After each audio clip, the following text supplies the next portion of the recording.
All right, what's up, Airheads? The series with the Dodgers is now complete. The Cardinals blow a game in Game 4 where they could have split the series with the Dodgers. But let's get into it. So for starters, we'll start about starting pitching. That's what I always like to talk about first. Hats off to Steven Matz. Steven Matz pitched fantastic. And the only complaint I have about Matz is that I don't think I would have taken him out as early as Ollie did. I really am just kind of annoyed by the way pitching is approached in today's game. Pitchers just don't go deep anymore. And that's it. I mean, they really don't. They're not allowed to. And I get it, the analytics. But at the end of the day, the announcers here on ESPN, said over and over and over again about how the bullpens were depleted. We're 4 games into the season. It's ridiculous that the bullpens would be depleted. But, that's their words, not mine. So I think it's crazy. The Cardinals had to call up John King, which ended up being a disaster. We'll get to that in a minute. But hats off to Matt. Matt showed me that he can pitch against the most potent offense, or arguably the most potent offense of all of the MLB. He looked good against the top of the lineup against the Dodgers. So hats off to him. I wish he would have pitched at least through the 6th. I was texting my buddy during the game, and I was like, I was hopeful that we would get to see our first Cardinal pitcher pitch into the 7th inning. Oh my God. It's just kind of crazy to me that starting pitching is the way it is. But anyways, tip my hat to Matz. I hope that this is a sign of good things to come for him. So, after that, Pallante looked pretty good. Pallante also gave up a home run. So, Teoscar Hernandez has our number again, and he hit another home run. There was somebody that came in after, I think. Kittredge. Kittredge looks like he has not a strikeout. He does not look like he can generate a swing and a miss. Kittredge gave up a run. I know that Pallante gave up a run.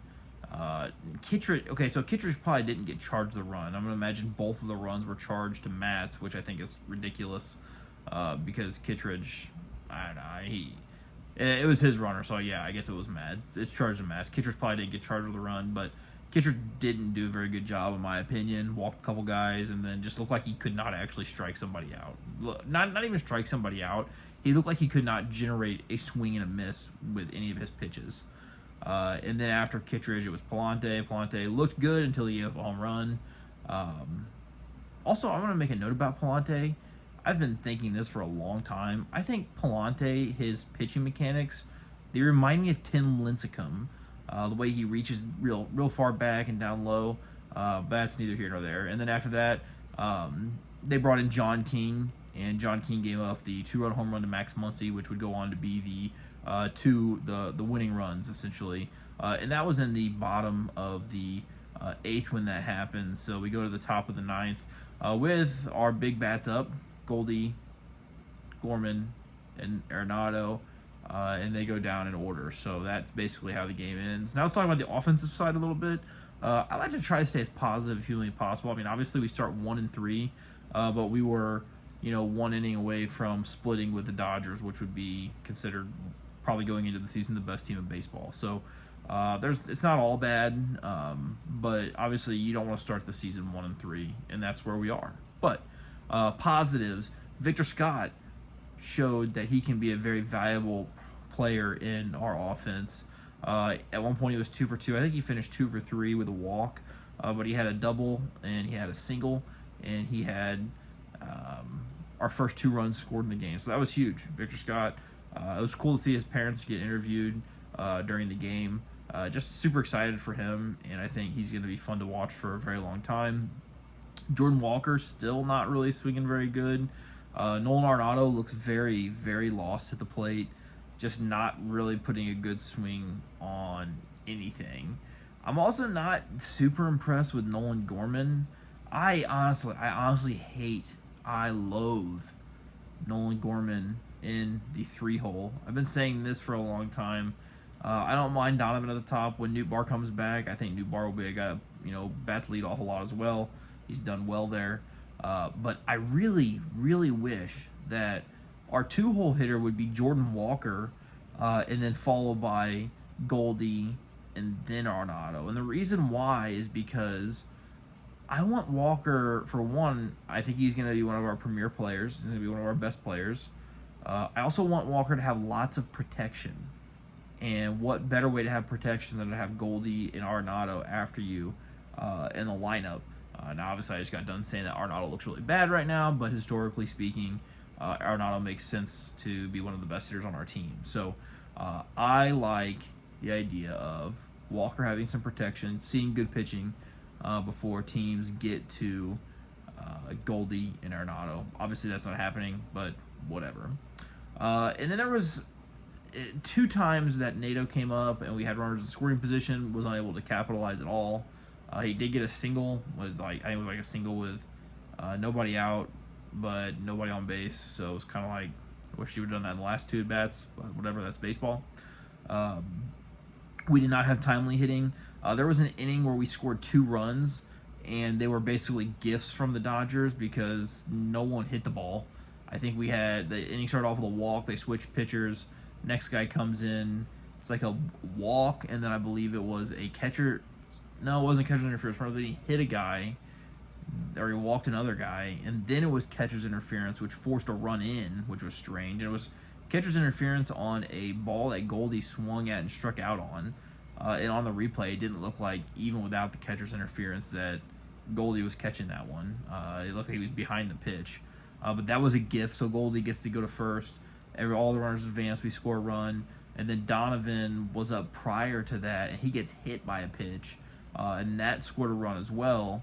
And then we went to Gorman, who struck out, and then I believe Arenado got out as well. I think we only had 1 out, and we still didn't get anybody in. So that's a problem. I don't think I like our approach at the plate, just in general, for some of those middle of the lineup guys. And maybe they're just going through early season slump, which is totally possible too. Takes guys a while to get heated up. Ultimately, though, a couple things I will say is I'm extremely happy to be done with this series with the Dodgers.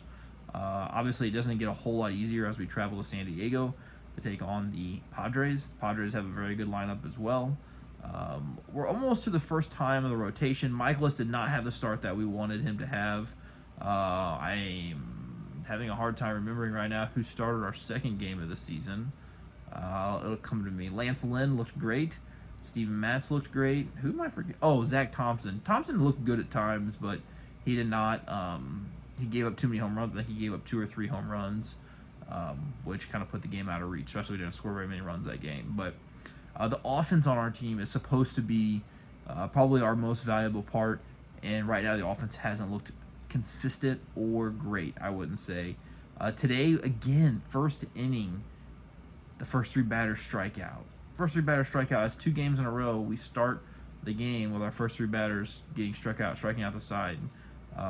I don't know. I just don't like our approach. I think we got to be aggressive earlier in counts. I think we got to be looking to, put the ball in play more. Obviously, this is Major League Baseball, and analytics tell us that we have to, launch angle, go for the long ball. But to me, that's boring. But I'm not a major league coach or something like that. Whatever. Ollie Marmol, his seat just continues to get hotter, in my opinion. I am not a big Ollie fan.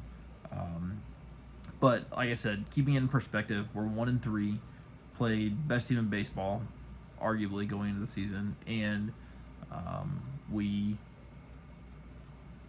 could very easily have been 2-2. We could have split that series. So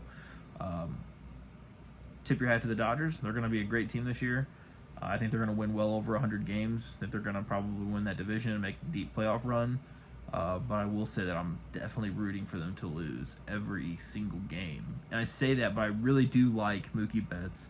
I really do like Freddie Freeman. And until the whole gambling scandal, I really liked Shohei Ohtani. But the whole $700 million contract, $680 million deferred, and then now this scandal, I'm a little bit more up in the air on Shohei.